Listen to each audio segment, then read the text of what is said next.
छाया सोलंकी, जय हिंद भाई। Radhe Radhe. Anjali Rai, good evening. Yuvraj Singh, how are you? Akash, hello. Sherivansh, how are you?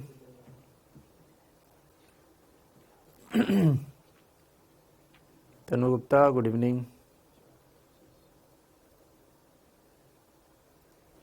और भी सब लोग जल्दी से। खुशी, आर यू हैप्पी?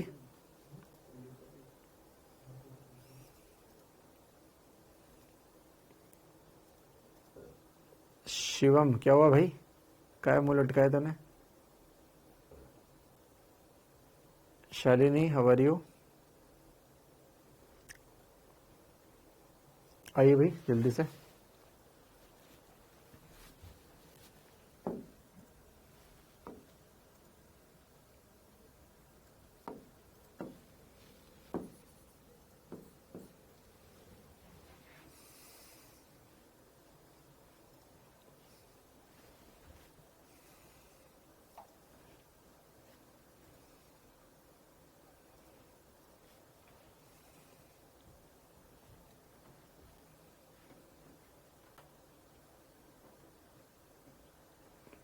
चलिए बच्चों, तो क्या हम लोग आज का खेल शुरू करें? लास्ट क्लास में हम लोगों ने पढ़ा था बच्चों कि लेंस में एक प्रॉब्लम है, क्रोमेटिक एबेरेशन यानी कि वर्ण विपथन। लेंस में व्हाइट लाइट डालोगे तो भाई साहब, लेंस में अगर अपन कल पढ़ा था कल का कि लेंस में ये प्रॉब्लम है कि अगर व्हाइट लाइट डालोगे तो भाई साहब आएगी तो व्हाइट, लेकिन ये हो जाएगी वॉयलेट और ये हो जाएगी रेड। तो इनका जो गैप है इसे हम बोलेंगे डेल्टा एफ बराबर F R minus F we.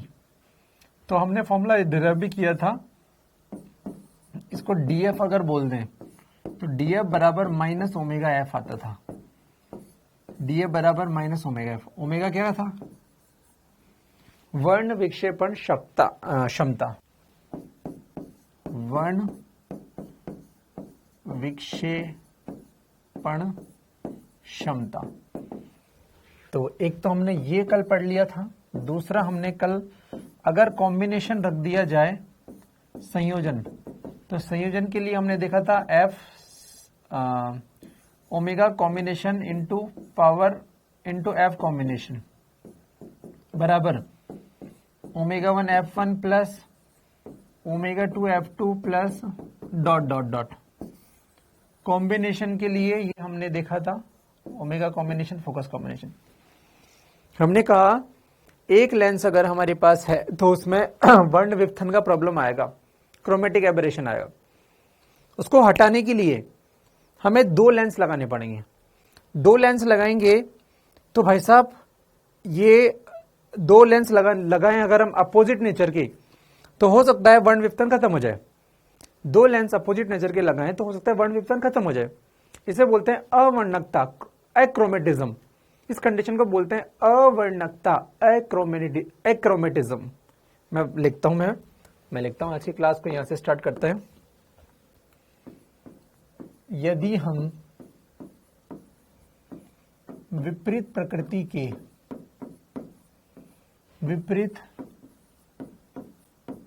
के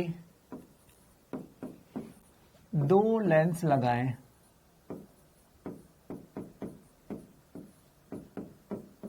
तो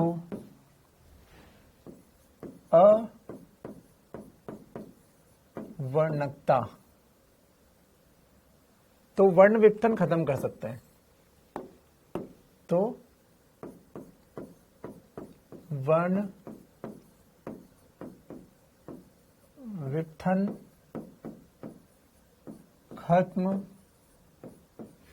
कर सकते हैं।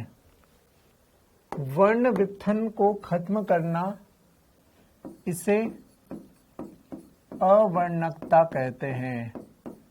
अवर्णकता,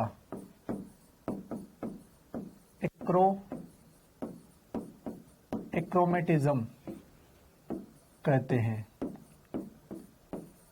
मतलब वर्ण विपतन के इसका कंडीशन क्या हो जाएगा, इसकी शर्त क्या हो जाएगी,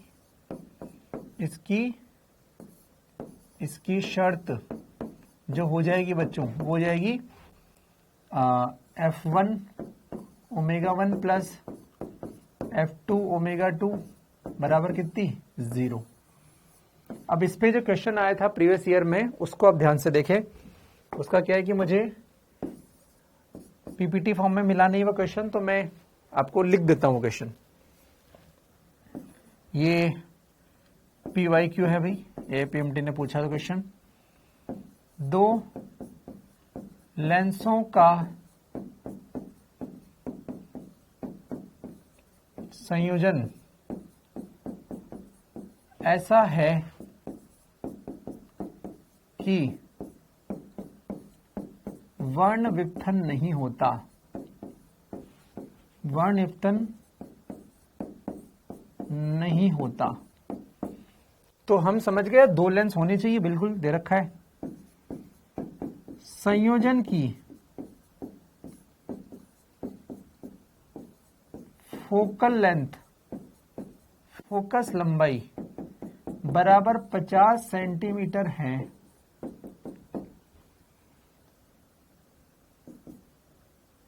और उसने बोल रखा है उत्तल लेंस की, उत्तल लेंस की वर्ण विक्षेपण क्षमता, वर्ण विक्षेपण क्षमता दूसरे की दुगनी है। आप सोचें एग्जाम चल रहा है, एक की वर्ण विक्षेपण क्षमता दूसरे की दुगनी है यदि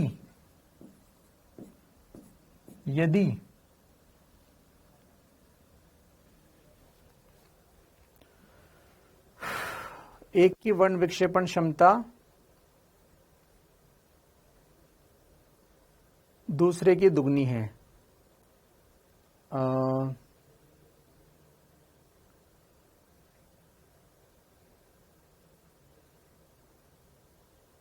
या फिर रुक जाओ, क्वेश्चन ऐसा था कि दोनों की वर्ण विक्षेपण क्षमता समान है। या फिर ऐसे बोलो उत्तल लेंस की फोकस दूरी, उत्तल लेंस की फोकस दूरी दूसरे की दुगनी है यदि दोनों की ओमेगा, आप जानते हो क्या हो, सेम है, तो दोनों लेंसों की फोकस दूरी बताओ। दोनों लेंसों की F1 व F2 बताइए। चलो करके दिखा दो मुझे ये क्वेश्चन।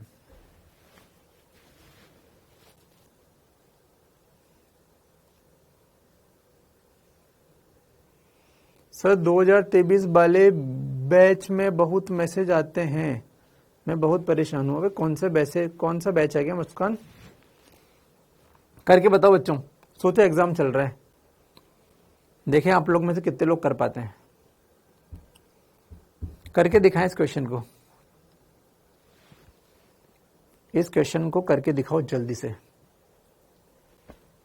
आप क्या दिमाग लगाते हो, सोचो। इस क्वेश्चन को करके दिखाओ। चलो, वैसे उसने बोला उत्तल लेंस की फोकस दूरी दूसरे की दुगनी है। वैसे बच्चों एग्जाम में तो बोला था अवतल की दुगनी है। अरे ऑब्वियस सी बात है, एक उत्तल है तो एक अवतल होगा, विपरीत नेचर की चाहिए हमको।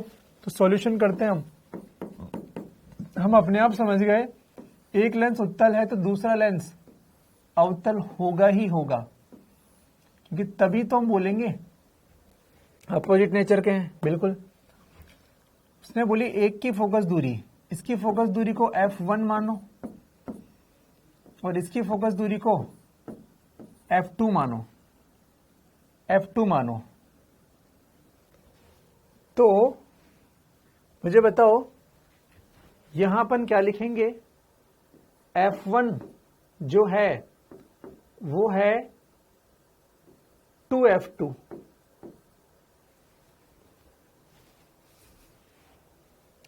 F1 बराबर 2F2, लेकिन ये जो होती है ये नेगेटिव होती है, इसलिए इसमें लिखना पड़ेगा -2F2। ये F2 नेगेटिव है, F1 पॉजिटिव होनी चाहिए, तो F2 नेगेटिव है तो माइनस माइनस क्या हो जाएगा? प्लस हो जाएगा।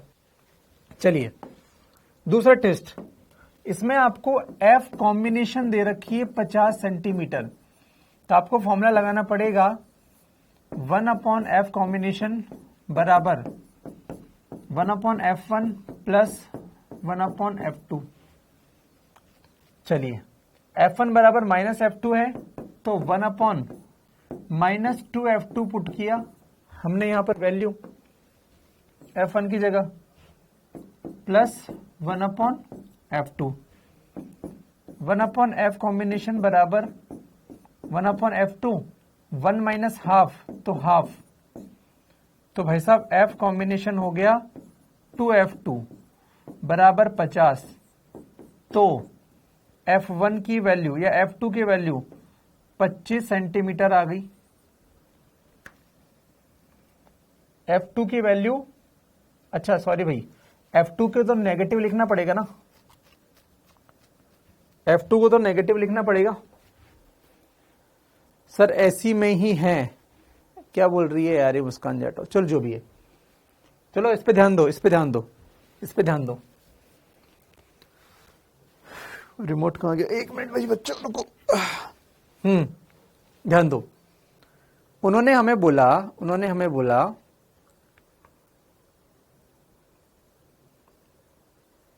ध्यान से समझो, ध्यान से सोचो। अपन तो एक कंडीशन लेके चलते हैं। रुको भाई, ये कुछ मत लो, हमें कुछ नहीं पता, अभी हमें कुछ नहीं पता। हम पहले कंडीशन लेके चलें। हमें पता है भाई साहब ये ऐसा ऐसा होगा, लेकिन आगे हमें नहीं पता। समझना ध्यान से। हमें कंडीशन पता है कि भैया F1 ω1 प्लस F2 ω2 बराबर कितना? 0। अब हमें पता है ω1 और ω2 ये ओमेगा के बराबर है, तो भाई साहब आंसर आया F1 बराबर, अगर इससे सॉल्व करेंगे तो आंसर आएगा F1 बराबर -F2।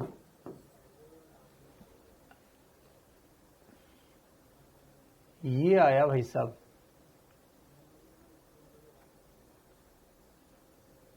अच्छा ठीक है, F1 बराबर -F2, ये कंडीशन आई इससे, यहां से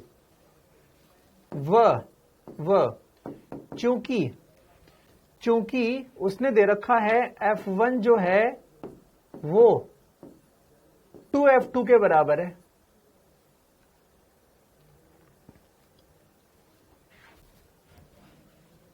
मेरे को लगता है कि मैंने कुछ तो गलत लिख दिया यहां पर। फोकस दूरी क्या थी क्या नहीं थी ये मुझे चेक करना पड़ेगा। ये आंसर अलग अलग अनशंट आ रहा है। मैं इस क्वेश्चन को देख के क्या था मैं आपको बताता हूं बच्चों, ठीक है? मैं इस क्वेश्चन को एक्चुअली एक बार देखना पड़ेगा कि क्या था क्वेश्चन था। वैसे मेरे पास बुक है, मैं एक बार देख लूं चाहे तो। मैं एक बार देख लेता हूं, मेरे पास बुक है। 1 मिनट रुको भैया, मैं क्वेश्चन देख लेता हूं भाई क्या है क्वेश्चन में था मेरे पास। रुको 1 मिनट।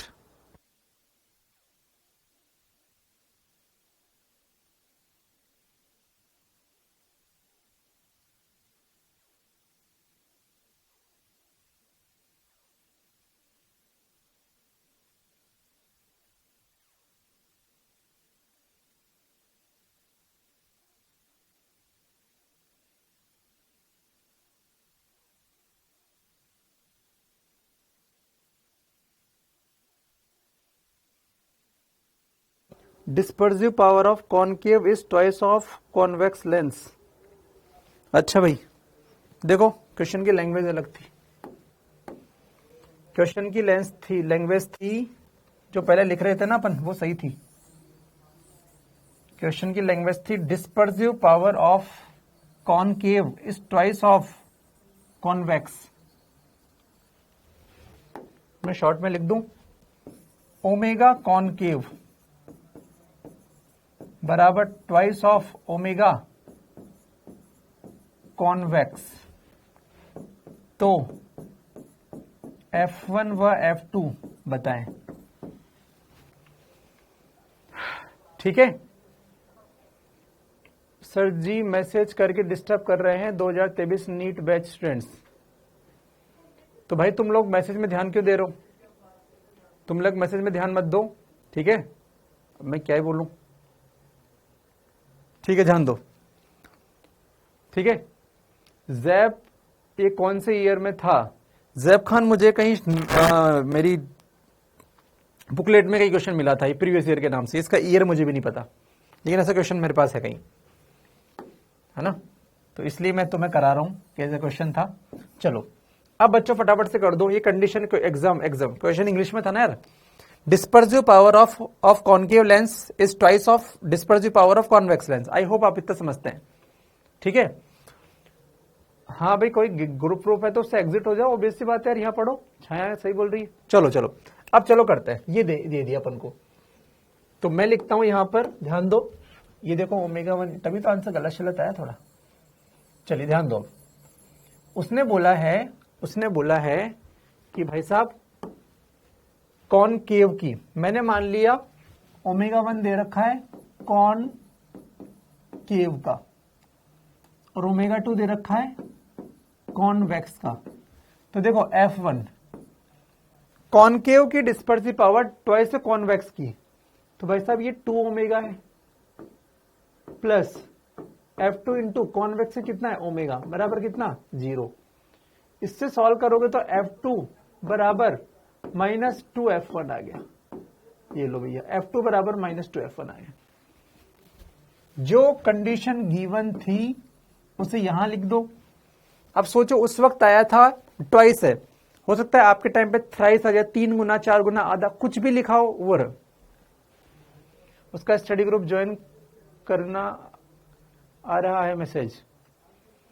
अभी कौन मस्ती कर रहा है यहाँ पे ग्रुप में? स्टडी ग्रुप ज्वाइन करो। भैया तुम भी लोग मूर्ख हो ना यार, क्यों ज्वाइन कर रहे हो इधर उधर? आप लोग अनशन ग्रुप में मत ज्वाइन करो, हैकिंग हो जाएगी, दिक्कत हो जाएगी, है ना? फालतू के मत ज्वाइन करो, फालतू का। बस बच्चों ये अब ये पुट कर दो फटाफट से। तो 1/f कॉम्बिनेशन कितना है 50 बराबर F1 की वैल्यू कितनी है, या फिर अपन लिखे 1/f1 प्लस 1/f2 की वैल्यू -2f1 -2f1। तो ये बन गया 1/f1, 1 माइनस हाफ तो हाफ। तो भैया F1 का आंसर आया 25 सेंटीमीटर, व F2 का आंसर आ गया अपने आप 2 गुना है -2 इंटू 25 बराबर -50 सेंटीमीटर। अपने आप देख लो, कॉन्वेक्स का पॉजिटिव आना चाहिए, कॉन्वेक्स का F2 सही है क्या?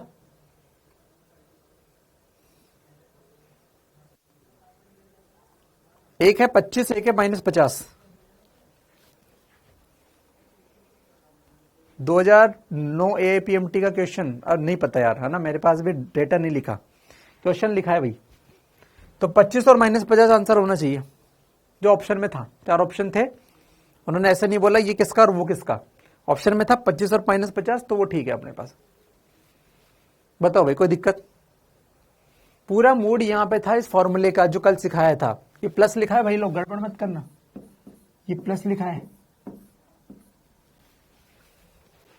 ये प्लस लिखा है। क्या कर लोगे? टेस्ट में सब आएगा। हाँ टेस्ट में बिल्कुल आएगा, टेस्ट में सब आएगा, जो तो पढ़ा दूंगा। ऑप्टिक्स में तो कुछ भी आ सकता है, शुरू से लेकर अब तक कुछ भी जो पढ़ाना सब आएगा, सब आएगा।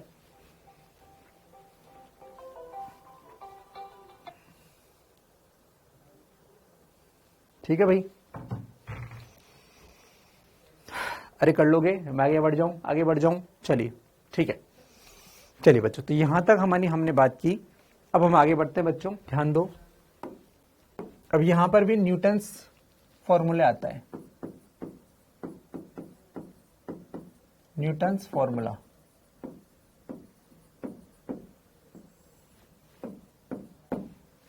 न्यूटन्स फॉर्मूला आता है, क्या आता है? हाँ इस बार क्या आएगा कैपेसिटर, अरे मैं बताऊंगा बाद में यार, मेरे को पढ़ाने दो पहले। अब तक क्या आ चुका है मैं लिख दूंगा, मैं कल आते हैं आपके सामने सबसे पहले लिख दूंगा, आप रोज रोज मत लिखो, कल मैं आऊंगा पहली बार लिख देना। बाकी देखो इंटेलिजेंट लोगों को पता है कि मेरा तरीका क्या है। अब जो जिसकी बुद्धि थोड़ी मोटी है उसके लिए मैं कल लिख दूंगा। मैंने तो एक तरीका बना दिया, पैटर्न बना दिया कि टेस्ट कैसे आएगा, बार बार पूछने की आवश्यकता नहीं है आपको। फिर भी जो उनकी बुद्धि मोटी है, समझ में नहीं आता, उनके लिए मैं कल लिख दूंगा, तो आज परेशान मत करो, ठीक है। चलिए, न्यूटन्स फॉर्मूला क्या है? आप में से कितने लोगों को याद आ रहा है कि हमने दर्पण में कुछ पढ़ा था? दर्पण में पढ़ा था, क्या पढ़ा था?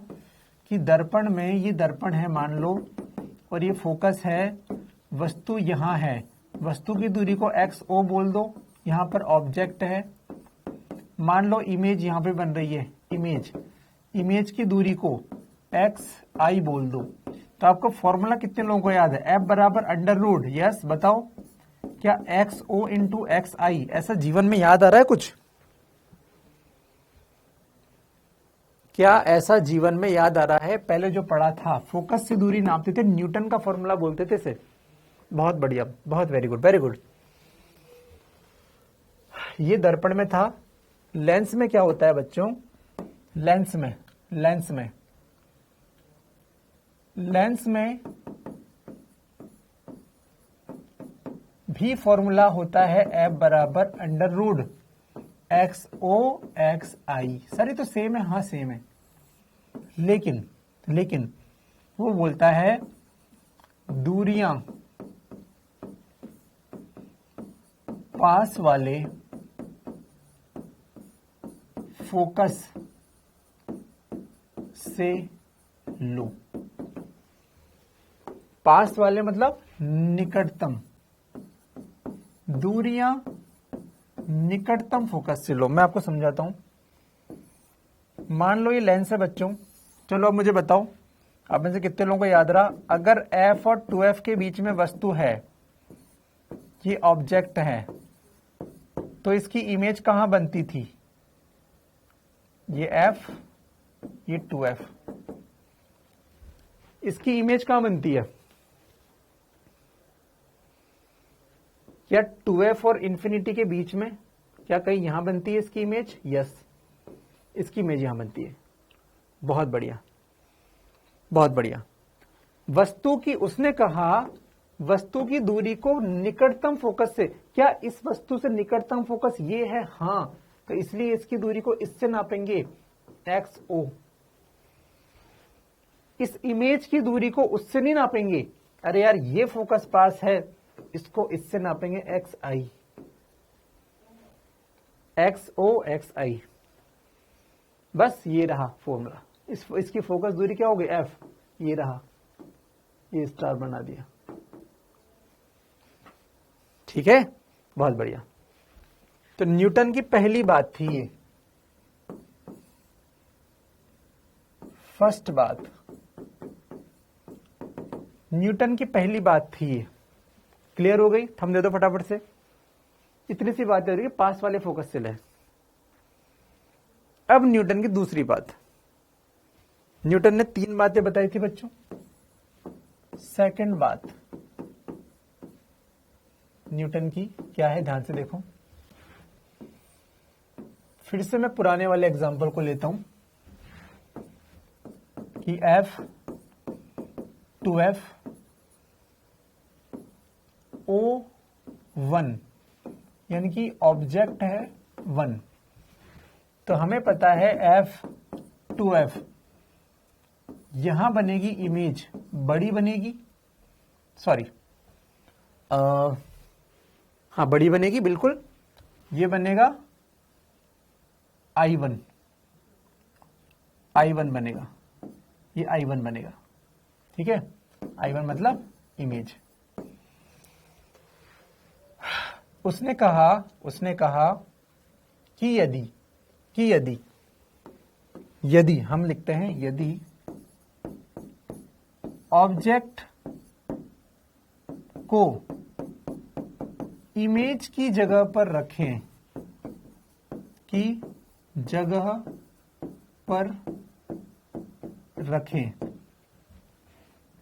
अच्छा, इसको मान लो हाइट ऑफ ऑब्जेक्ट, इसको मान लो hi1, इमेज, पहली इमेज की हाइट।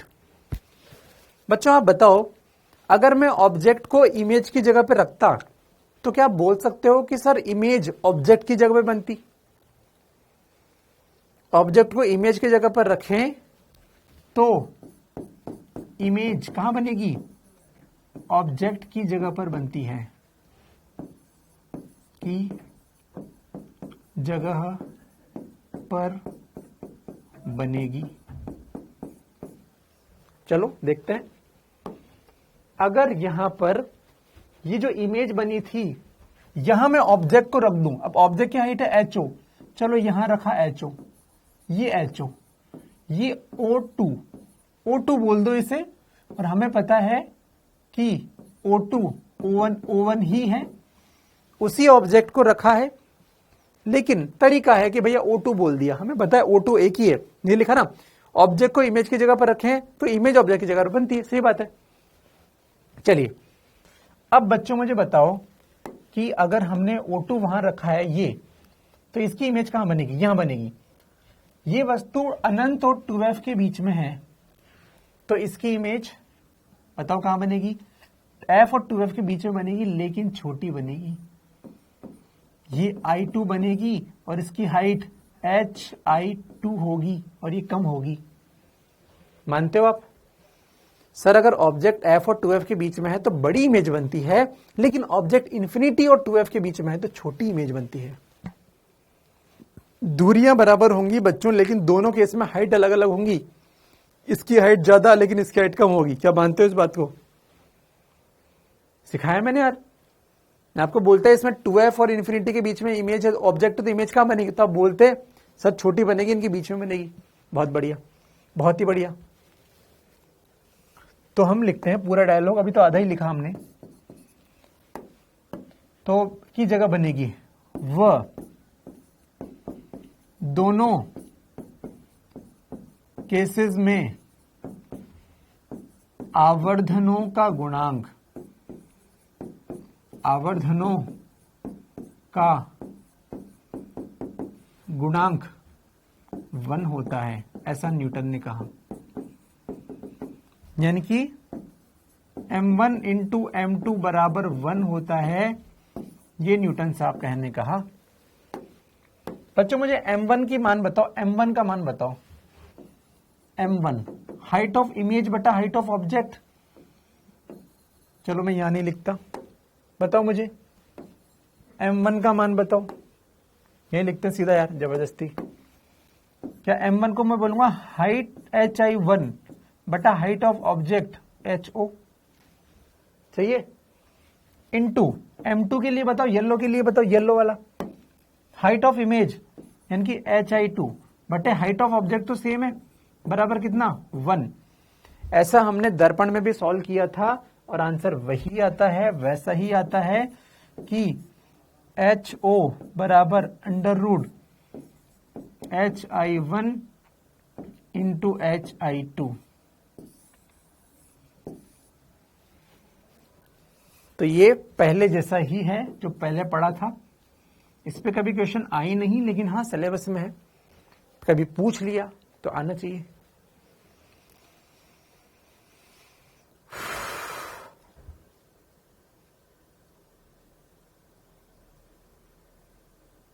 सेकंड बात, क्या बात चमक गई? क्या बात चमक गई है? जल्दी बोल दो। तो ये दो बातें हैं, इंटरचेंज कर दिया तो एफ, अच्छा ये एक तो फोकस दूरी इतनी होती है, दूसरा इंटरचेंज कर दिया तो ऐसा ऐसा होता है, और ये थर्ड बात थी वास्तव में, है ना, 2 सेकंड के अंदर लिख दिया, और इसमें m1 m2 गुणांक 1 होता है और h नॉट बराबर इतना इतना होता है। बहुत बढ़िया। एक एक्सपेरिमेंट होता है बच्चों, उसे बोलते हैं डिस्प्लेसमेंट मेथड, विस्थापन तरीका, डिस्प्लेसमेंट मेथड बोलते हैं। एक्सपेरिमेंट है, उस पर भी क्वेश्चन जनरली नहीं आते हैं, लेकिन फिर भी है तो अपन पढ़ रहे हैं। एक अपन पढ़ेंगे डिस्प्लेसमेंट मेथड।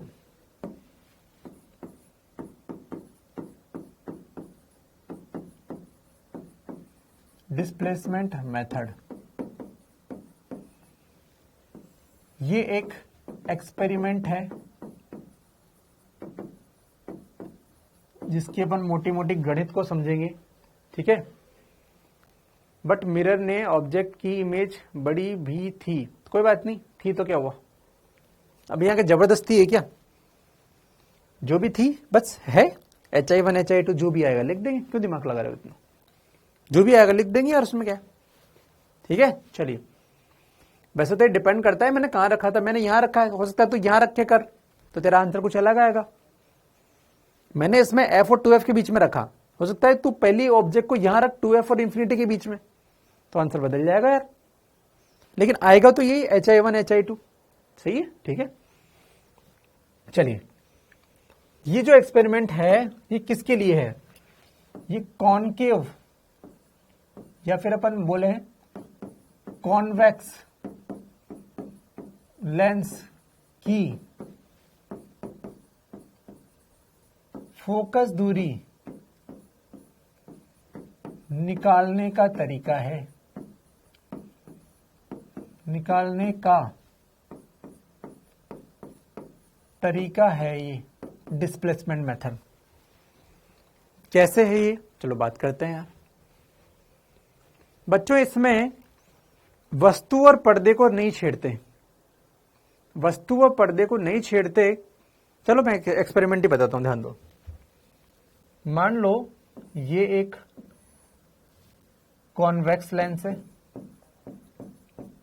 कॉन्वेक्स लेंस, इसका फोकस f है, इसकी अक्ष पर ये है भाई साहब पर्दा, ये पर्दा है। अच्छा, एक छोटी सी बात बताऊं, क्या आप जानते हो एक रियल इमेज को अगर हमें कैद करना है, देखना है, तो पर्दे पे ही बन सकती है। एक रियल इमेज को देखने के लिए उसे पर्दे पे बनाना पड़ता है, जबकि आभासी इमेज को देखने के लिए पर्दा की जरूरत नहीं है। कांच में इमेज रियल नहीं होती, आभासी होती है, इसलिए दिख जाती बिना पर्दे के, जबकि मुझे एक रियल इमेज अगर दिखनी है तो पर्दा होना चाहिए वहां पर। बिना पर्दे के हवा में कैसे देखोगे रियल इमेज को, रियल इमेज में तो वास्तव में मिल रही है ना किरणें, तो वास्तव में किरणें मिलेगी तो उसके लिए पर्दा होना चाहिए, ठीक है। चलिए, हमने कहा, हमने बोला, अब मैं आपको याद दिलाऊं, अगर आप में से कुछ बच्चे गए होंगे लैब में तो उनको ये एक्सपेरिमेंट कराया होगा, मैं उसी फील्ड में आपको कराता हूं। वो मोमबत्ती जलाते हैं, अगर जलाया है तो आपको फील आएगा पूरा कि हाँ सर ये तो याद दिला दिया आपने, ठीक है।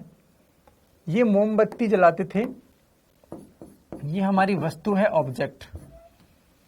मान लो इसका इमेज जो है, इसका इमेज जो है, हमें पता है उल्टा इमेज बनेगा, कोई बात नहीं, तो इसका इमेज ऐसा बन रहा है। मान लो इसका इमेज ऐसा बन रहा है, बड़ा बनेगा, हाँ बड़ा बन रहा है, मान लो बड़ा बन रहा है, ये इसका इमेज बन रहा है, ये इसका इमेज बन रहा है, ठीक है भाई, बहुत ही बढ़िया। अब तुम सोचोगे सर व्हाइट मोमबत्ती हरी कैसे हो गई, अरे हरी लाल मेरे लाल, हरी नहीं हुई, चले ये ले भाई, तेरी इच्छा पूरी कर दी मैंने, ये इमेज ये बनी है, ये बन गई, ठीक है। अब देखो मैंने क्या किया, इसकी दूरी को पहले वैल्यू लिख दूं मैं यहां पर, इसकी दूरी को मैंने बोला ये x डिस्टेंस है और यहां से पर्दे की दूरी y है। बहुत बढ़िया। सोच, अगर मैं मैंने कहा वस्तु व पर्दे को न हिलाकर, चलो आप सोचो, क्या कभी ऐसा हो सकता है कि इस दर्पण को, इस लेंस को मैं आगे बढ़ाऊं और एक ऐसी जगह आए जब मुझे पर्दे पर, देखो अभी इमेज बन रही है, इसको डिस्टर्ब करूंगा तो इमेज नहीं बनेगी, लेकिन मैं बोलता हूं कि एक ऐसी जगह आएगी जब वापस इमेज बनेगी। क्या मानते हो इस बात को? क्या मानते हो वास्तव में बनेगी? वस्तु पर्दे को न हिलाकर यदि लेंस को विस्थापित करें, लेंस को डी विस्थापित करें तो एक ऐसा बिंदु आएगा जब पर्दे पर वापस इमेज बनेगी। क्या आपको लग रहा है जो अभी सिखाया था वही चीज बता रहा हूं? देखो ऑब्जेक्ट था, इमेज वहां पे था। अब अगर ऑब्जेक्ट और इमेज की जगह ऑब्जेक्ट रख दिया तो क्या यहां पर ऑब्जेक्ट की जगह इमेज बन जाता है? यस। क्या आपको लग रहा है यही चीज हो रहा है? जब पर्दे पर पुनः इमेज बनेगी, सोचो अगर मैंने इसको शिफ्ट कर दिया स्मॉल डी, मान लो डी, तो ऐसा हो सकता है, ये देखो शिफ्ट कर दिया तो मैंने थोड़ा शिफ्टेड बना दिया है ना, इसको डॉट डॉट बना दिया, तो दूरी ऐसा शिफ्ट किया, इसे इस प्रकार शिफ्ट किया बच्चों कि ये दूरी हो गई आज y, बढ़ गई ना, इसको शिफ्ट करूंगा तो ये x बढ़ेगा, y बन गया, और ये दूरी रह गई x। क्या आपको नहीं लगता पहले ऑब्जेक्ट की डिस्टेंस x थी, इमेज की डिस्टेंस y थी, आज नई जगह पर आप कहो तो मैं नई जगह को डॉट डॉट से ना बनाकर पूरा बना दूं, लेकिन ठीक है यार फिर कंफ्यूज जाओगे। ये नई पोजीशन, ये नई जगह, जब ऑब्जेक्ट की दूरी y और इमेज की दूरी x है, तो क्या आपको ये नहीं लग रहा कि ये सीन ही तो है सर यहां पर ऑब्जेक्ट की दूरी पहले थी x और इमेज की दूरी थी y। अब क्या हो गया? अब देखो सर, नई कंडीशन में ऑब्जेक्ट की दूरी है y और इमेज की दूरी है x। इस बात को पकड़ो, पहले ऑब्जेक्ट की दूरी x थी, इमेज की दूरी y थी, व्हाइट वाला पकड़ो, येलो मत देखना, व्हाइट देखो। सर सेकंड केस में ऑब्जेक्ट की दूरी हो गई y और इमेज की दूरी हो गई x, क्योंकि इसमें हमने ऑब्जेक्ट और इमेज को हिलाया है। यहां बच्चों हमने ऑब्जेक्ट को नहीं हिला के लेंस को हिलाया है, तो हमने वही सीन तो ला दिया। पहले ऑब्जेक्ट की दूरी x थी, इमेज की दूरी y थी, आज इसको बढ़ा दिया तो देखो ऑब्जेक्ट की दूरी y हो गई तो इमेज की दूरी क्या हो गई? x हो गई। क्या बात चमकी है? तो फिर से इमेज हमें दिखाई देगी, लेकिन हो सकता है उसकी हाइट कम ज्यादा हो, मान लेते हैं कम है, तो ये दूसरी बार ये hi2 और व्हाइट वाले को बोला hi1। बताओ भाई यार, आई क्या बात समझ में? भाई हमें पता है यार, इसको इस तरह हिलाएंगे कि जब वस्तु की दूरी इमेज के बराबर हो जाएगी तो वापस से इमेज बनेगी।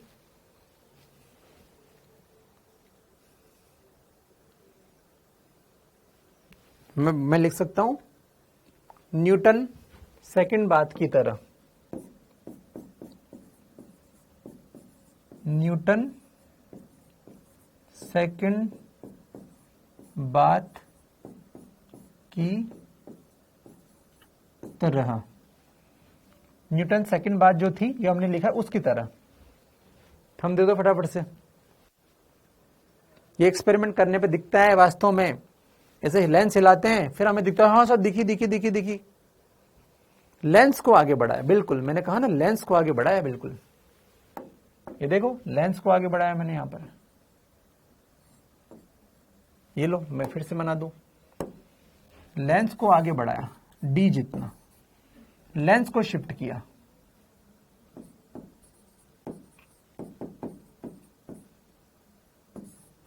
लेंस को आगे बढ़ाया। ठीक है, चलिए तो आप जानते हो, अच्छा ये हुआ, ठीक है भाई। यहां पर बच्चों वस्तु और पर्दे के बीच में दूरी कितनी है, x प्लस वाई। तो हम यहां पर एक लिखते हैं d बराबर x प्लस वाई। ये क्या है, वस्तु व पर्दे की दूरी। बच्चों स्मॉल d क्या है, लेंस का विस्थापन, लेंस का विस्थापन। ठीक है, बहुत बढ़िया, बहुत ही बढ़िया। चलिए, क्या कोई मुझे बता सकता है यहां पर m1 क्या होगा?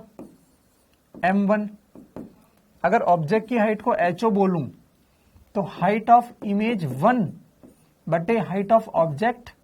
देखो बड़ी वाली इमेज, लंबी वाली अगरबत्ती मोमबत्ती, हाइट ऑफ इमेज 1, और m2 क्या लिखोगे, हाइट ऑफ इमेज 2 बटे हाइट ऑफ ऑब्जेक्ट।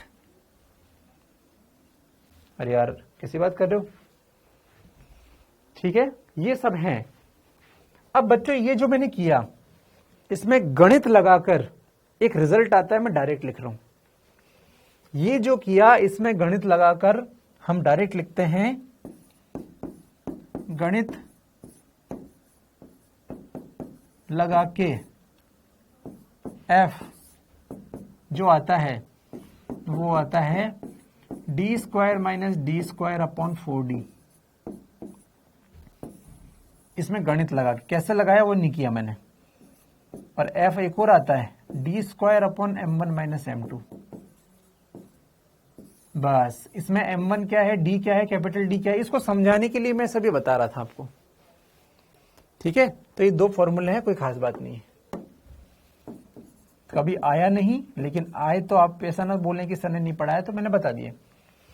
डी दे देगा, कैपिटल डी स्मॉल डी दे देगा, एफ निकाल लेगा, ज्यादा ज्यादा यही कर सकता है, क्या m1 m2 डायरेक्ट दे देगा। देख ले ध्यान से भाई, जिसने किया है प्रैक्टिकल उसके अहोभाग्य, वो बहुत बढ़िया।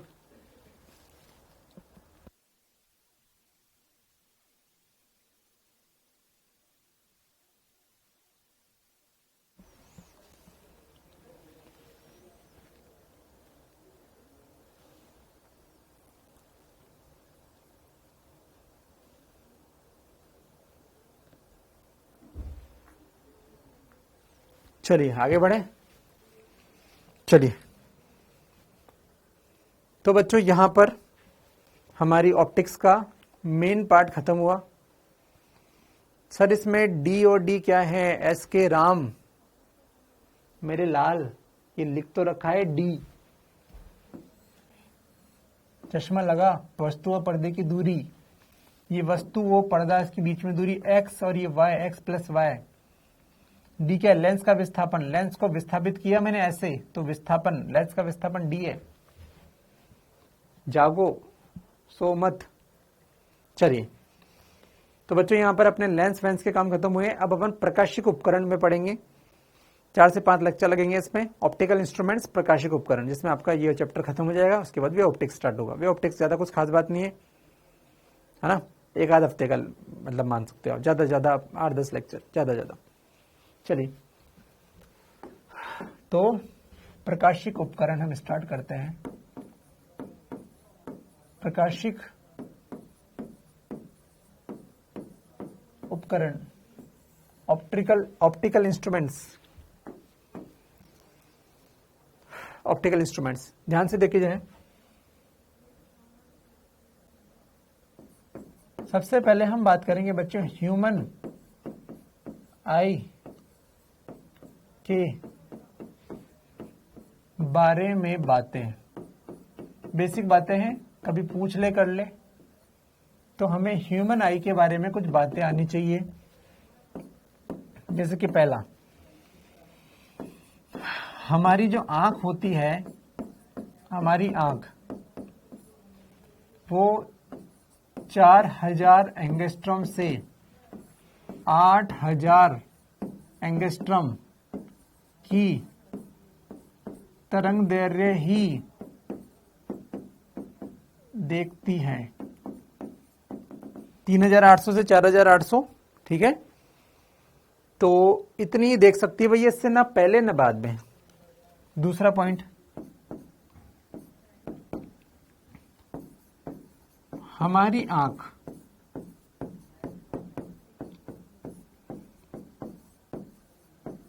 निकटतम 25 सेंटीमीटर व अधिकतम अनंत देखती है। ये सही आंख है, ये सही आंख के बारे में बोल रहे, बिना चश्मे वाली आंख, है ना। एक आदमी बैठा है और अगर वो कहे कि मुझे 25 सेंटीमीटर से पहले कुछ देखना है चीजों को, 25 सेंटीमीटर दूरी पर एक बुक रखी है, उसको वो बढ़िया पड़ेगा। इस 25 सेंटीमीटर को कैपिटल डी भी बोलते हैं। कैपिटल डी बराबर 25 इसको बोलते हैं बच्चों नियर पॉइंट। स्वस्थ आंख, सही आंख, बिल्कुल स्वस्थ आंख, बिल्कुल स्वस्थ वर्ड अच्छा है, स्वस्थ आंख। इसके लिए इसको बोलते हैं बच्चों नियर पॉइंट, पास का बिंदु। डी जो है वो होता है 25 सेंटीमीटर, इसको बोलते हैं नियर पॉइंट। नियर पॉइंट यानी कि पास का बिंदु, पास का बिंदु। 25 सेंटीमीटर से आगे कम देखने हम नॉर्मल आंखें नहीं देख पाएगी, मतलब बहुत ही जोर लगाना पड़ेगा, है ना। हमारी आंख 25 सेंटीमीटर कम से कम, इससे ज्यादा पे नहीं देख पाएगी, बहन समझ नहीं आएगा, देख ही नहीं पाएगी ढंग से। और अनंत का मतलब है, अब ऐसा नहीं कि तो अंटार्कटिका को देखे, सोचे भैया हम अनंत क्यों नहीं देख रहा। अनंत मतलब जितना सब देख सकते हैं उतना हम भी देख सकते हैं, दूर दूर तक देख सकते हैं, बस दूर दूर मतलब दूर दूर। कुछ लोग होते हैं जो भाई साहब 10 मीटर के बाद नहीं दिखता उनको ढंग से, वो समझ में नहीं आ रहा। कुछ लोग ऐसे भी होते हैं जो 4 मीटर के बाद नहीं देख सकते, खतरनाक। कुछ लोग 25 सेंटीमीटर अच्छी आंख वाले देखेंगे। अभी मेरा चश्मा लगा है तो मुझे 25 सेंटीमीटर का अच्छे से दिखेगा। अगर मैं चश्मा हटा दूं और मेरा दृष्टि दोष वो देखना पड़ेगा कौन सा है, तो हो सकता है मुझे 25 वाला न दिखे लेकिन 30 वाला दिखे, 30 के बाद सब दिखता है मुझे। इसे बोलते हैं दूर दृष्टि दोष। अगर किसी व्यक्ति को 25 वाला नहीं दिख रहा, 30 दिख रहा है, 30 दिखे या 35 दिखे या 40 दिखे, तो इसे बोलते हैं दूर दृष्टि दोष। ये सब हम लोग पढ़ेंगे। हम लोगों में से किस किस का कौन सा चश्मा लगा है ये सब हम पढ़ेंगे, उसका नंबर भी निकालना सीखेंगे। आधे डॉक्टर तो आप इसमें बन जाओगे। तो भाई साहब स्वस्थ आंख के लिए पास का बिंदु, निकटतम बिंदु, है ना, निकटतम पॉइंट बोल सकते हैं, पास का या निकटतम बिंदु, इसे बोलते हैं डी 25 सेंटीमीटर, इसे बोलते हैं निकटतम बिंदु। निकटतम बिंदु ये 25 सेंटीमीटर होता है और अधिकतम बिंदु ये अनंत होता है। ठीक है, चलिए भाई ये तो हो गया अच्छी आंख का। और देखो, और देखो थर्ड बच्चों, हमारी आंख की जो कॉर्निया है, आपको पता है ये हमारा नेत्र का लेंस है, नेत्र लेंस, और ये क्या है, कॉर्निया। अगर कोई लाइट हमारी आंखों पे पड़ती है, मान लो व्हाइट लाइट पड़ती है, तो बच्चों एक इंटरेस्टिंग बात होती है कि इसमें वॉयलेट कलर का प्रतिबिंब पहले ही बनता है और रेड कलर का प्रतिबिंब दूर बनता है। केवल येलो और ग्रीन का प्रतिबिंब रेटिना पर बनता है। येलो और ग्रीन का इमेज परफेक्टली रेटिना बढ़ता है, ग्रीन और येलो। इसलिए बोलते हैं हमारी आंख ग्रीन और येलो कलर के लिए मोस्ट सेंसिटिव है। हॉस्पिटल में मैक्सिमम, सरकारी चीजों में मैक्सिमम येलो क्यों बनाई जाती है, इसलिए क्योंकि हमारी आंख येलो और ग्रीन के लिए मोस्ट सेंसिटिव होती है। कभी भी आपको सरकारी चीजें रेड या वॉलेट में नहीं दिखेगी, क्योंकि रेड को देखने के लिए हमें आंखों को थोड़ा सिकुड़ना पड़ता है ढंग से, और वॉयलेट को देखने के लिए फैलाना पड़ता है, क्योंकि उसकी इमेज हमारी रेटिना पर नहीं बनती, पहले बनती है। तो पहले बनती है, हमें आंखों को फैलाना पड़ता है, तब जाके इमेज रेटिना पर बनती है, हमें चीज दिखती है। अब देखो कभी बिल्कुल लाल सिंह चड्डा, मतलब ठीक है जो भी है, लाल चीज को देखोगे तो आपको आंखें सिकोड़नी पड़ेगी ढंग से देखने के लिए, क्योंकि उसकी इमेज दूर बनती है, उसको पास लाना पड़ता है, सिकोड़ना पड़ता है। तो क्या बात समझ में आ गई? हमारी आंखें रेड और येलो के लिए मोस्ट सेंसिटिव होती है। रेड एंड येलो के लिए सबसे ज्यादा संवेदनशील होती है, सबसे ज्यादा संवेदनशील होती है आंखें। रेड और येलो के लिए सबसे ज्यादा संवेदनशील होती है, ठीक है। सॉरी ग्रीन और रेड, हाँ सॉरी येलो और ग्रीन, येलो एंड ग्रीन, बिल्कुल ग्रीन एंड येलो के लिए सबसे ज्यादा संवेदनशील होती है। क्या चमक गया ये बात? ठीक है। चौथा पॉइंट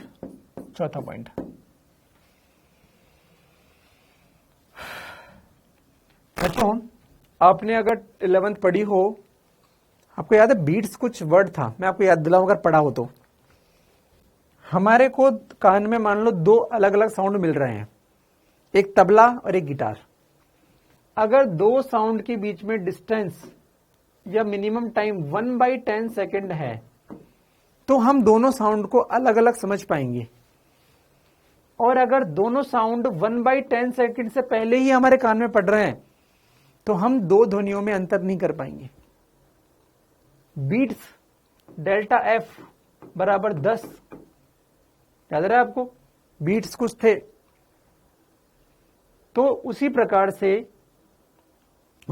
से अगर एक चित्र मुझे दिखा, ठीक, कुछ चित्र दिखा मुझे, दूसरा चित्र अगर 1/10 सेकेंड से पहले बन जाए आंखों में, तो मैं दोनों चित्रों में अंतर नहीं कर पाऊंगा। मैं एक आपके सामने सिंपल गेम देखता हूं। मेरे सामने ऐसे लाया जाए, एक फोटो, दूसरा फोटो, तीसरा फोटो, चौथा फोटो। अगर वो इस प्रकार से फोटो दिखाएंगे मुझे कि हर फोटो में अंतर 1/10 सेकेंड से ज्यादा है, तो मैं हर फोटो को पहचान पाऊंगा। रवीना, सुनीता, कैटरीना, ये वो फलाना ढिमका, जो भी है। लेकिन अगर वो इतनी स्पीड से फोटो को सामने लाएं कि वो दो फोटो के बीच में गैप 1/10 सेकेंड से भी कम हो, मुझे कुछ समझ में नहीं आएगा किसकी फोटो थी, कौन थी, क्या थी, कुछ नहीं। शर्मिला टैगोर और कैटरीना कैफ में अंतर ही नहीं समझ में आएगा। बिल्कुल तुम्हारी दादी का फोटो आ जाए और बिपाशा बसु का फोटो आ जाए, कुछ समझ नहीं आएगा किसका क्या है। इसको बोलते हैं परसिस्टेंट टाइम। दो इमेज के हमारी आंखें जिस लेवल के लिए बनी है, दो इमेज के बीच में एटलीस्ट जो टाइम डिफरेंस होना चाहिए वो 1/10 सेकेंड होना चाहिए, परसिस्टेंस टाइम। इससे ज्यादा है तो हम क्लियर अंतर समझ पाएंगे, हाँ ये थी, वो थी, हाँ वो थी। लेकिन धड़ 1/10 सेकेंड से पहले अगर आई इमेज, कुछ समझ नहीं आएगा किसका फोटो था। बस लगेगा कुछ तो था, लेकिन कौन था कुछ नहीं समझ में आया। क्या समझ में आ गया? तो हमारी आंखों को दो इमेज अलग अलग दिखे, इसके लिए उनके बीच में टाइम डिफरेंस 1/10 सेकेंड से ज्यादा होना चाहिए। इसे बोलते हैं परसिस्टेंट टाइम। ठीक है, बिल्कुल फैन के ब्लेड में जैसे होता है। बिल्कुल फैन का ब्लेड धीरे धीरे चलता है तो दिखता है, लेकिन फास्ट चलता है तो कुछ नहीं दिखता। बिल्कुल। तो हम लिख देते हैं कि दो इमेजेस के बीच time difference greater than equals to 1/10 second होना चाहिए।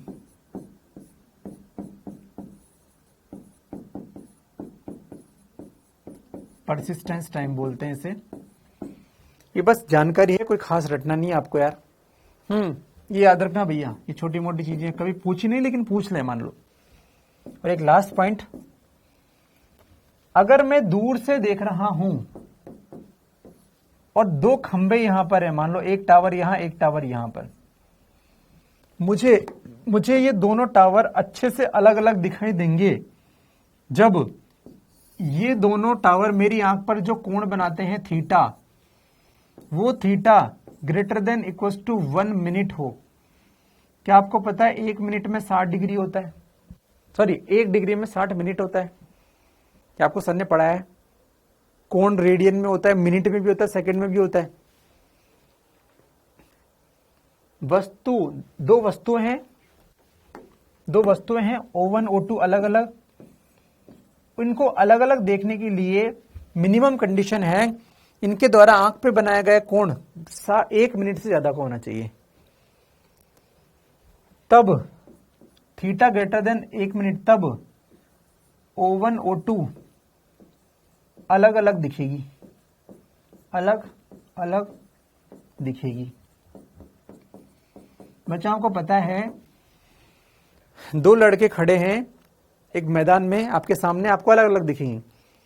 आप दूरी बढ़ाते जाओ, मान लो अनंत मैदान है, दूरी बढ़ाते जाओ, एक वैल्यू ऐसे समय आएगा जब आपको बालक दो नहीं एक ही दिखेगा, मतलब दोनों एक जगह दिखेंगे, क्या दोनों अंतर नहीं कर पाओगे। तो वस्तु द्वारा हमारे आंखों पर बनाया गया कोण 1 मिनट से ज्यादा का होना चाहिए, तभी उसको अलग अलग देख पाओगे, अदरवाइज अलग अलग नहीं देख पाओगे। हमारी आंखों का मतलब बोल सकते हैं कमी है। इस पे एक न्यूमेरिकल प्रीवियस PMT में आया था, मैं आपको करा दूंगा, PYQ में इससे आ चुका है। जल्दी बताओ भाई।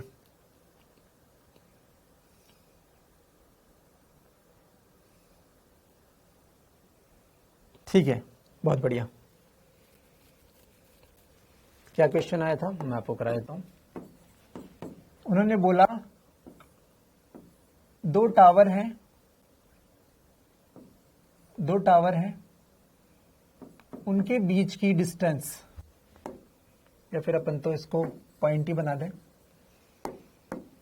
दो टावर हैं, पॉइंट 1 O1 बना दिया, एक O2 बना दिया। कोई आदमी इनको अलग अलग करके देख पाए, जो यहां से 10 किलोमीटर पे है, 10 किलोमीटर दूर का आदमी टावर को अलग अलग देख पाए, तो टावर्स के बीच में मिनिमम डिस्टेंस क्या होनी चाहिए, ये क्वेश्चन था। ये आदमी टावर को दोनों को अलग अलग देख पाए, तो टावर के बीच में डिस्टेंस कितनी थी। तो बच्चों बहुत सिंपल सा क्वेश्चन था कि भैया दोनों टावर से आंख पे जो कोण बनेगा, हमें पता है वो theta greater than equal to 1 minute. मैं लिखता हूं theta greater than equal to 1 minute.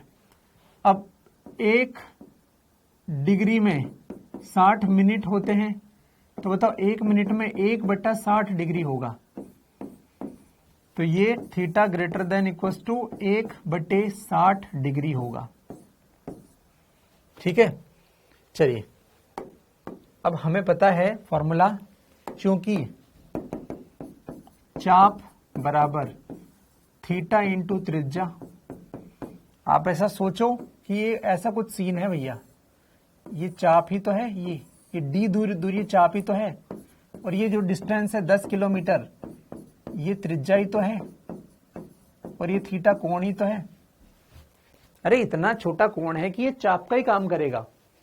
तो चाप की लंबाई कितनी है, डी बराबर थीटा 1/60 डिग्री इंटू त्रिज्या 10 किलोमीटर, यानी कि 10 इंटू 10 की घात 3 मीटर। क्या सॉल्व कर लोगे? हाँ ना में बोल दो, जल्दी जवाब।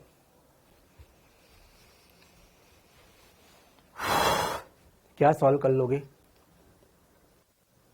अभी भी एक गलती करोगे तुम, पता है क्या, कि एक तो मैंने ये लिख दिया, बताओ पाई रेडियन बराबर 180 डिग्री होता है, तो 1 डिग्री बराबर पाई बटा 180 रेडियन। भाई साहब डिग्री में सॉल्व नहीं कर पाएंगे, रेडियन में लिखना पड़ेगा। तो 1/60 डिग्री को क्या से गुणा करूंगा, वो रहा पाई बटे 180 इंटू 10 इंटू 10 की घात 3, ये जो भी आएगा उतने मीटर आंसर। ठीक है, जो भी आता है 2.5, 3, 4 मीटर के आसपास आएगा वो आंसर हो जाएगा। क्या तुम कर पाओगे क्वेश्चन इस तरह के? इजी थे भाई, तो कॉन्सेप्ट समझ में आ गया। आप चाहे तो अपने शब्दों में लिख लो। दोनों खंभों को स्पष्ट देखने के लिए उनके बीच में दूरी कितनी होनी चाहिए, चाहे तो लिख लें आप, और समझ जाएंगे तो अच्छी बात है। बताओ भाई।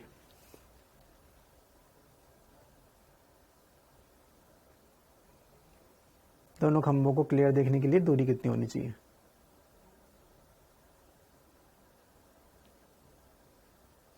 कुछ तो बोलो। ठीक है ठीक है, चलिए चलिए, अब हम उपकरण स्टार्ट करते हैं। तो बच्चों, पहला उपकरण हम पढ़ेंगे प्रोजेक्टर।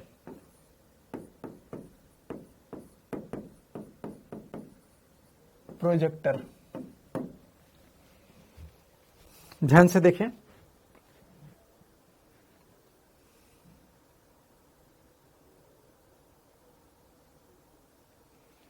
शिवम, बच्चों एक डाउट आया है, उसको सॉल्व करना आप लोग। शिवम ने बोला सर पाई का मान तो 180 होता है। शिवम बेटा, तो डॉक्टर बनने आया है या हॉस्पिटल में वो जो पोछा लगाता है वो बनने आया है? मतलब तेरे को पाई का मान 180 होता है क्या? हमने तो सुना था बचपन से पाई का मान 3.14 या 22/7 होता है। हमने तो ये सुना था यार।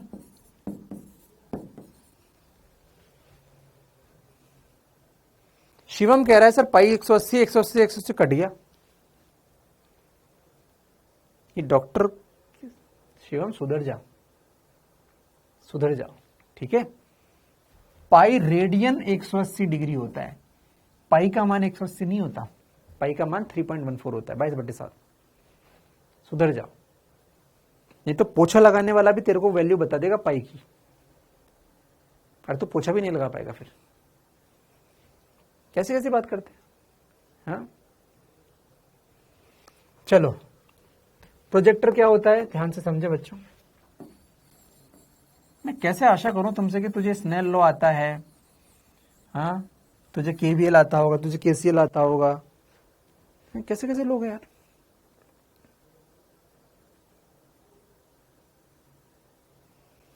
तुम्हारा भविष्य तुम लोगों के कारण ही खतरे में है, ठीक है।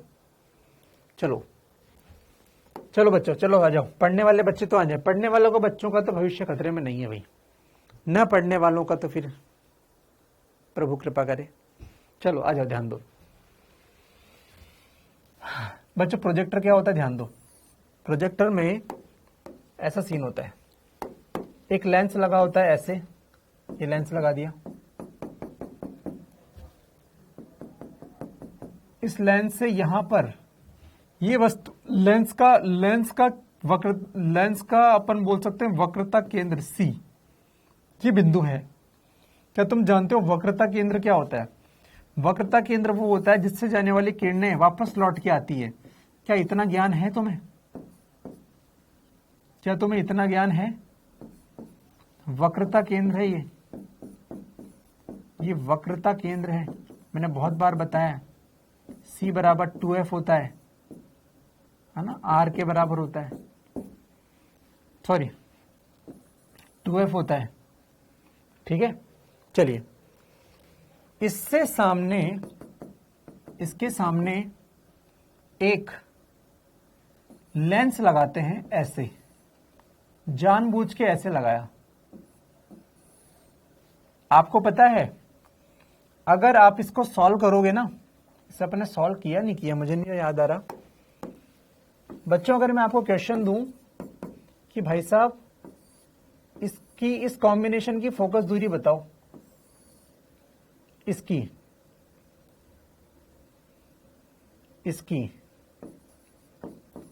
कि F, मान लो ये सतह की त्रिज्या R थी और ये सतह की त्रिज्या भी R थी, तो F बराबर R आएगा, F बराबर R आएगा। और मैं आपको बोलूं ये सतह है, ये सतह है, मान लो ये कांच का है, मान लो ये कांच का है और ये भी कांच का है, ये R है, ये R है, तो आपको तो पता है इसकी फोकस दूरी बराबर कितना है, R आएगा। करके देख लेना अगर मैंने नहीं कराया हो तो, है ना, करके देख लेना कि इस दर्पण को आधा तोड़कर अगर ऐसे लगा दोगे उसके बाद भी इसकी फोकस दूरी R ही आती है। इसकी फोकस दूरी कितनी आती है, R ही आती है। इसकी भी कितनी आएगी, कांच का है तो R आएगी। तो इसको और इसकी दोनों की फोकस दूरी बराबर है। क्या पहले बात समझ में आ गई? तुम्हें जगह जरूरत पड़ी मैं सिखा दिया हूं, कॉम्बिनेशन क्या कर लोगे। अभी तो मेरी बात मान लो, करना है तो कर लेना। तो यहां पर जानबूझकर ऐसा लेंस नहीं लगाया, ऐसा लेंस लगाया। क्यों? है ना, इसको तो मैंने बताया भैया तुम्हें प्रूफ करके, इसको तुम कर लेना, किस तरह क्वेश्चन करा दिए।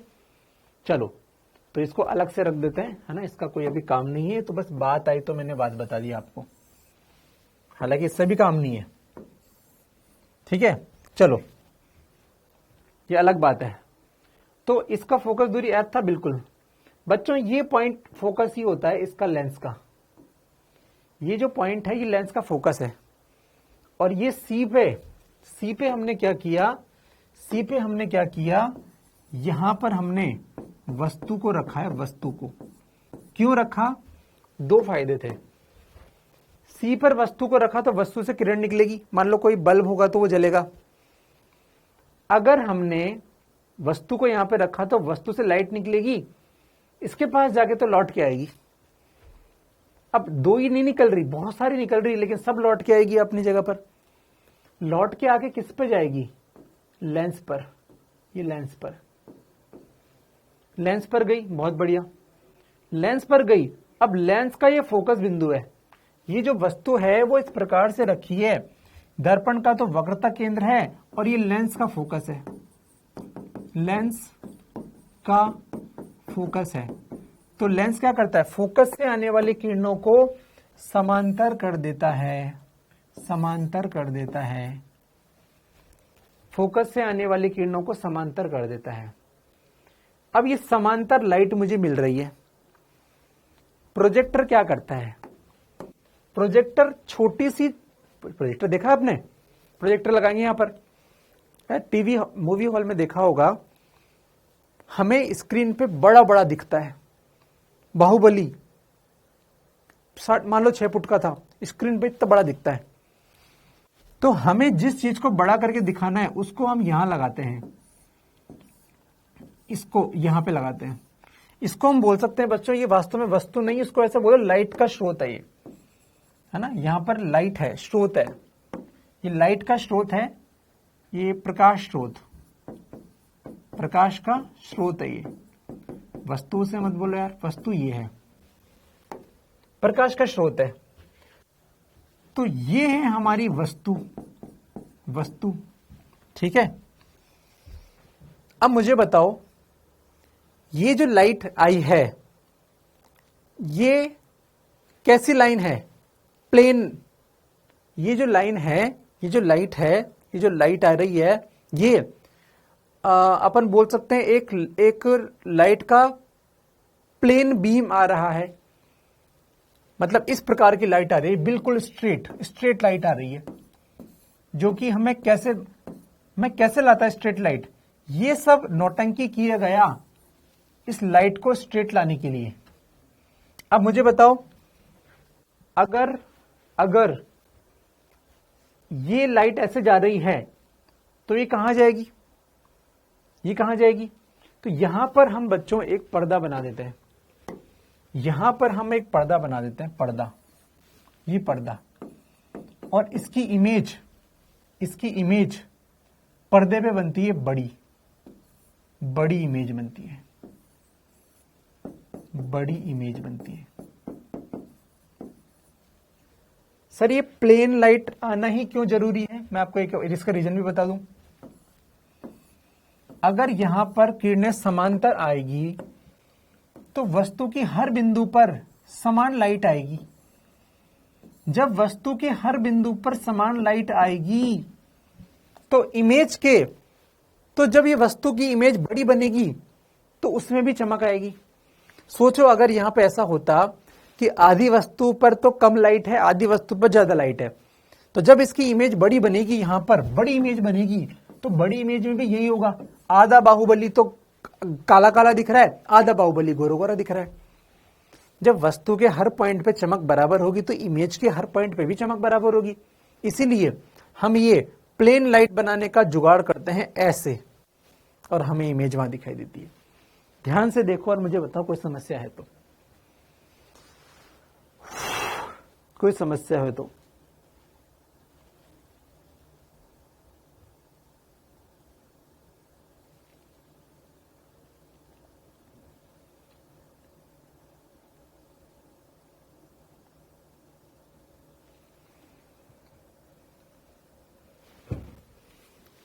एक समस्या होनी चाहिए थी आपको, जो कि आप बोलोगे तो मैं बताऊंगा।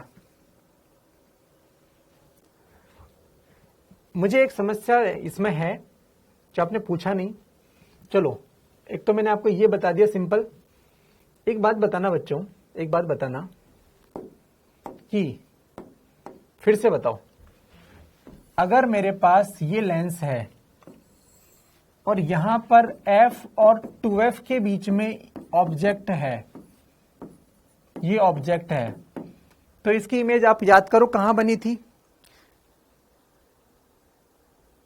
इमेज बड़ी कैसे बनी जब समांतर है। Very good. मैं वही सोच रहा हूं, तुम क्वेश्चन नहीं पूछ रहे। ध्यान से दो, ध्यान से देखो। तो भाई साहब आपने पढ़ा है सर f और 2f से परे इमेज बनती है और वो बड़ी बनती है। क्या आपको ये कॉन्सेप्ट पता है? बड़ी इमेज बनती है, क्या ये कॉन्सेप्ट पता है? ये 2-3 बार यूज कर लिया अपन ने। ये रफ मान लो, रफ में कर रहा हूं मैं आपको यहां पर काम। क्या ये पता है हमें? हाँ यार भाई साहब, आप चाहो तो मैं उसे बना भी सकता हूं। छोटी वस्तु की बड़ी इमेज बनाने के तो कितने तरीके देख लिए हमने। एक फेमस तरीका है ये वाला, मैं ऐसे ही कर दूंगा। वो तो जगह नहीं थी इसलिए मैंने कर नहीं रहा था। सोचो अगर मैं यहां पर एक लेंस रख दूं, लेंस, दूसरा कोई लेंस, और इस प्रकार रखूं कि वस्तु इसके 2f और इसके फोकस के बीच में आ जाए, वस्तु इसके फोकस और 2f के बीच में आ जाए। अगर मैं लेंस इस प्रकार रख दूं कि ये f और 2f के बीच में आ जाए, तो भैया थोड़ी जगह कम है तो दिमाग लगा पा रहे हो क्या? सर f और 2f के बीच में ऑब्जेक्ट है तो इसकी इमेज बड़ी बनती है 2f के परे। तो आप यही मान लो कि 2f के परे ये पर्दा है, वहां पर बड़ी इमेज बन गई यार। ऑब्वियस सी बात है, लेंस लगाएंगे यार। वैसे इतनी डीप में घुसने की जरूरत नहीं थी, लेकिन कोई बात नहीं, मैंने बना दिया। तो ऐसा नहीं कुछ भी कैसे भी लिख दो, कॉन्सेप्ट पता है मैंने। देखो ये कॉन्सेप्ट रहा, f और 2f के बीच में वस्तु है तो इसकी इमेज 2f के परे बनती है, बड़ी बनती है। बस ऐसे मान लो f और 2f के बीच में सेट कर दिया, प्रोजेक्टर में सेट कर रखा है हमने। देखो आप सोचो, प्रोजेक्टर में ऐसे गोल गोल नहीं घुमाते क्या? अरे पर्दे, अरे सर कुछ नहीं दिख रहा, फिर सर ऐसे गोल गोल घुमाते हैं। हाँ सर अब दिखने लगा। ये सर वही तो करते हैं, इस लेंस की फोकस को चेंज करते हैं तो गोल गोल घुमा के। सही है, वेरी गुड। एक और प्रश्न आया, मैं सोचता क्यों नहीं आ रहा। किरण, वेरी गुड। किरण ने बहुत अच्छा प्रश्न पूछा। सर आपने ये जो बताया ना, इसमें उल्टी इमेज बनती है, तो सर ये क्या उल्टी इमेज है क्या? सर हमें बाहुबली उल्टा दिखाओगे क्या?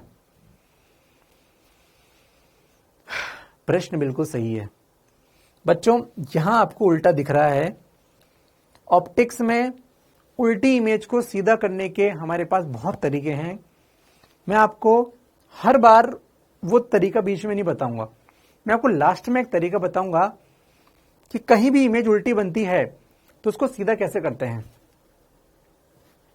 चलो मैं बता ही देता हूं, या चलो बच्चे ने पूछा है तो मैं बता ही देता हूं। हम ऑप्टिक्स में जितनी भी चीजें पढ़ेंगे, आपको एक प्रॉब्लम उसमें दिखाई देगी कि जब मैं पढ़ाऊंगा तो उसमें उल्टी इमेज बनेगी। कॉमन बच्चे सोचते हैं सर उल्टी इमेज बन रही है तो क्या उल्टा देखेंगे? नहीं नहीं, उसको ठीक करने का तरीका होता है फिक्स। तो बार बार उस तरीके को अपन लगाते नहीं है, क्योंकि नहीं तो क्या वो क्वेश्चन बहुत बड़ा हो जाता है। आपको जब भी उल्टी इमेज बने और सीधा करना हो बिना कुछ और छेड़े, उसका सिंपल सा तरीका होता है। मैं आपको तरीका बता दूं तो आगे से परेशान मत होना। सोच, इस इमेज को मान लो ये बन रहा, मैं ऐसे कोई सेटिंग करूं कि ये 2f पर हो ये वाली इमेज, तो बता 2f पर इमेज होती है तो ये लेंस क्या करता है? सर ये 2f पर ही इमेज बनाता है, उतनी ही बड़ी बनाता है। मान लो ये x था तो ये भी x हो गया। भाई साहब, इस इमेज को सीधा करने के लिए एक और लेंस लगा दो, अभी बोर्ड छोटा पड़ जाता है, इसलिए हम जनरली बनाते नहीं है। कोई भी उल्टी इमेज है उसको सीधा करने का बहुत सिंपल तरीका है, एक लेंस लो और ऐसे सेट करो कि ये 2f पर आ जाए, तो इमेज उल्टी बन जाएगी। मतलब उल्टी थी तो सीधी बन जाएगी। इमेज को सीधा करना,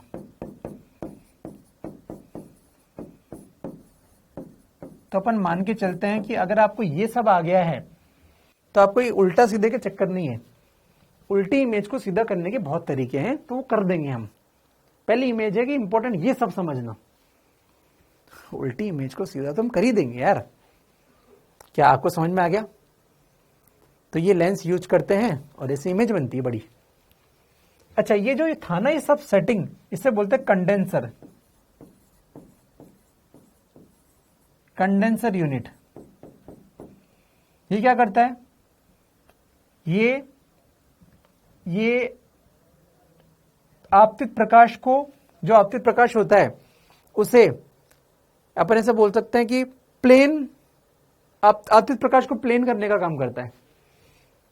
जो आपतित प्रकाश है अब अनंत से तो कहां से आएगा, तो सीधा आपतित प्रकाश लाने के लिए काम आता है।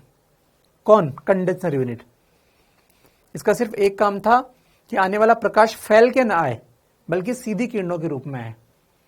आपतित प्रकाश समांतर सीधी किरणों के रूप में आए, ये इसका काम है। तो मैं लिख देता हूं, आपतित प्रकाश को समांतर सीधा करके भेजता है। क्यों? ताकि वस्तु के हर बिंदु की चमक बराबर आए, तो इमेज जब बने तो उसमें भी हर बिंदु की चमक बराबर बने। हाँ बिल्कुल, अर्चिता ने सही कहा। इमेज को उल्टी को सीधे करने के लिए एक और लेंस लगाना पड़ता है। तो अपन क्या हर बार ऐसे लगाएंगे नहीं तो फोटो बहुत बड़ा बन जाता है। मैं आपको इस बात को लास्ट में सिखाऊंगा भी सही कि जहां भी उल्टी इमेज बनती है आपको टेंशन नहीं लेनी कि वो उल्टी है। उसको सीधा करने के लिए एक लेंस फिट करना है। मशीन में एक लेंस एक्स्ट्रा फिट कर दो, इमेज सीधा बन जाएगा। ठीक है, चलिए, क्या प्रोजेक्टर आ गया? क्या प्रोजेक्टर आ गया समझ में? मैं इसकी थ्योरी को ध्यान से बोल रहा हूं। आप लोग लास्ट 5 मिनट की क्लास को रिवीजन करके, मतलब रिपीट करके एक बार सुन लेना, उन शब्दों को लिख लेना। मैं थ्योरी बोल रहा हूं कि सब आपको लिखना है, पॉज कर करके लिख लेना इच्छा हो तो। प्रोजेक्टर में एक प्रकाश स्रोत को इस प्रकार से रखते हैं कि वो बिंदु दर्पण के वक्रता केंद्र का काम करता है, वह प्रथम लेंस के फोकस का काम करता है। इसे कंडेंसर यूनिट बोलते हैं, जो कि आपतित प्रकाश को समांतर करके सीधा भेजने के काम आता है। आपतित प्रकाश के रास्ते में हम वस्तु को रखते हैं। क्योंकि आपतित प्रकाश समांतर सीधी किरणों के रूप में है, इसलिए वस्तु का प्रत्येक बिंदु समान प्रदीप्त होता है, मतलब समान ब्राइट होता है। वस्तु का प्रत्येक बिंदु समान प्रदीप्त होता है। अब हम एक और दूसरा लेंस f2 प्रयोग करते हैं, इस प्रकार कि यह वस्तु इस दूसरे लेंस f2 के f और 2f के बीच में आ जाए।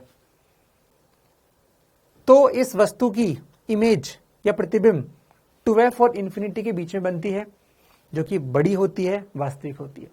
आपको उल्टा लिखने की जरूरत नहीं है, क्योंकि सब कॉमन सेंस है कि ऑप्टिक्स में जब भी उल्टा बनता है उसको सीधा करने का तरीका बहुत सिंपल होता है। आपकी इच्छा है तो मैं भी लिख देता हूं। ऑप्टिक्स में जब भी कोई इमेज उल्टी बनती है उसको सीधा करने का तरीका है कि एक और लेंस लो और जो इमेज को सीधा करना है उसको इस प्रकार सेट करो कि वो इमेज 2f पर बने, ताकि लेंस से दूसरे 2f पर उसकी सीधी इमेज बन जाए। सही है? इसको आप लोग लिख लेना चाहिए, तो मैंने आपको बोल दिया। आप स्पीड को थोड़ा आधा करके कर लेना, ठीक है ना?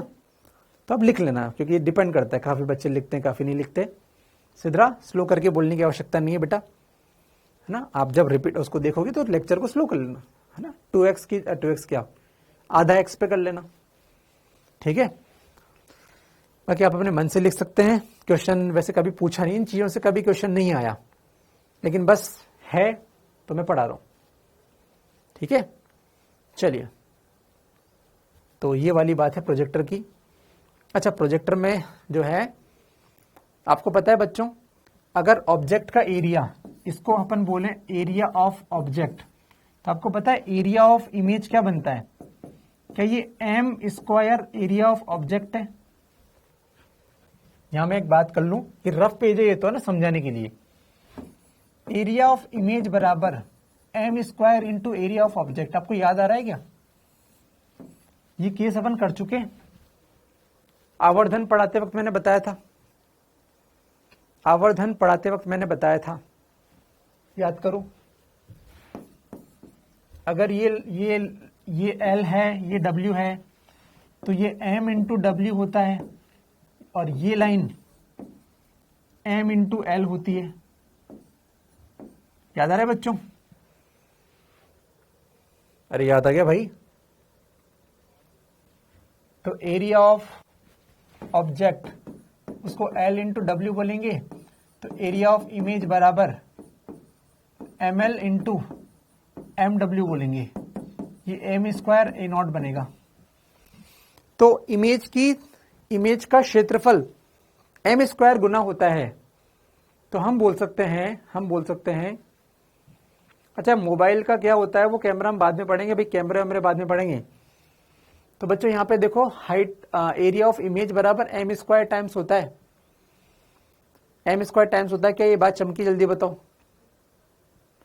या फिर ठीक है, इस बात को अपन कल भी कर लेंगे, है ना? अगर तुम्हें दिक्कत आई है तो कल भी कर लेंगे। कर लोगे भाई? जल्दी बता दो।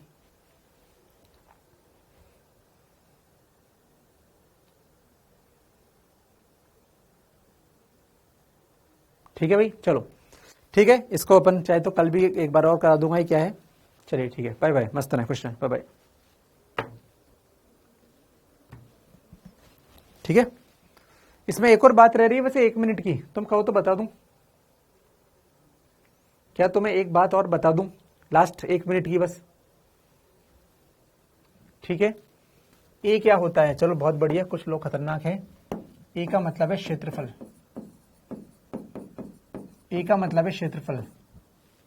I फॉर इमेज का क्षेत्रफल, और ये वस्तु का क्षेत्रफल। एक और बात है, उसको भी लिख ही लो यार, नोट।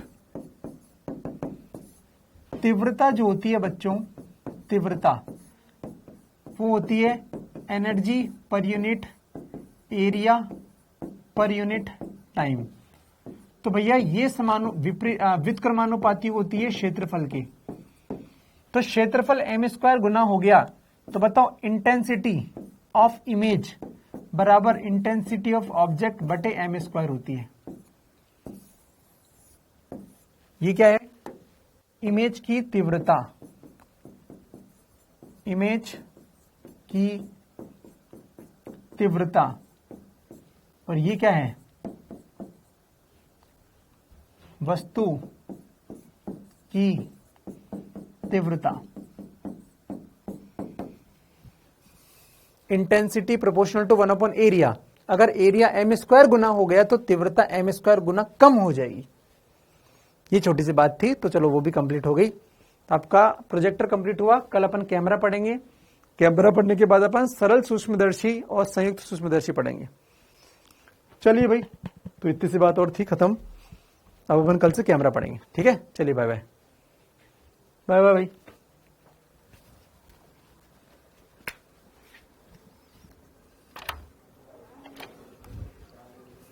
आइए सर।